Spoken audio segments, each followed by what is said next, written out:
السلام علیکم۔ حضرت ابراہیم اور مجوسی کا واقعہ۔ حضرت ابراہیم علیہ السلام کی عادت مبارکہ تھی کہ رات کا کھانا کبھی اکیلے نہیں کھایا کرتے تھے، کسی نہ کسی کو ضرور مدعو فرما کر کھانا نوش فرماتے تھے۔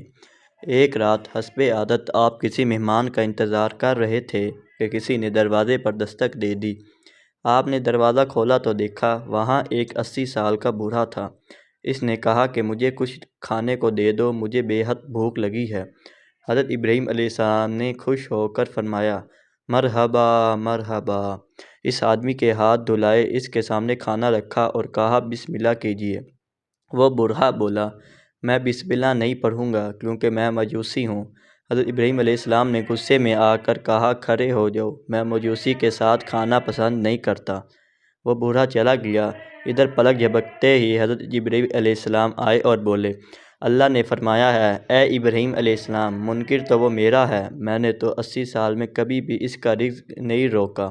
80 سال سے وہ میری نافرمانی کر رہا ہے، مجھے نہیں مانتا، مجھے پر ایمان نہیں لاتا، لیکن اس کے باوجود 80 سالوں میں نے ایک دن بھی اس کو بھوکا نہیں سنا۔ حضرت ابراہیم علیہ السلام یہ سنتے ہی اس کے پیچھے دوڑے، تھوڑے دور گئے تو وہ مل گیا۔ آپ علیہ السلام نے فرمایا، اے اللہ کے بندے، مجھے معاف کر دو اور میرے ساتھ چل کر کھانا کھا لو، آپ کی وجہ سے اللہ مجھ سے ناراض ہو گیا ہے۔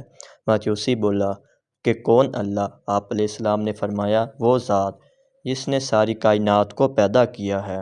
اللہ وہ ہے جس نے ہر شے کو تخلیق کیا اور خوبصورت شکل میں ڈالا۔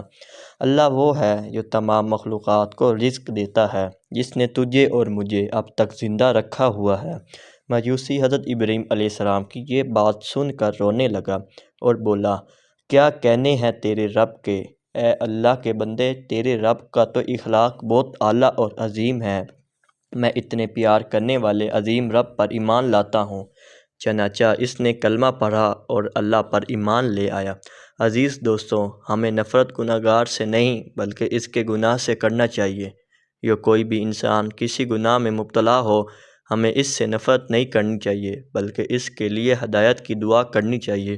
اللہ ہم سب کو سمجھنے اور نیک اعمال کرنے کی توفیق عطا فرمائے، آمین یا رب العالمین۔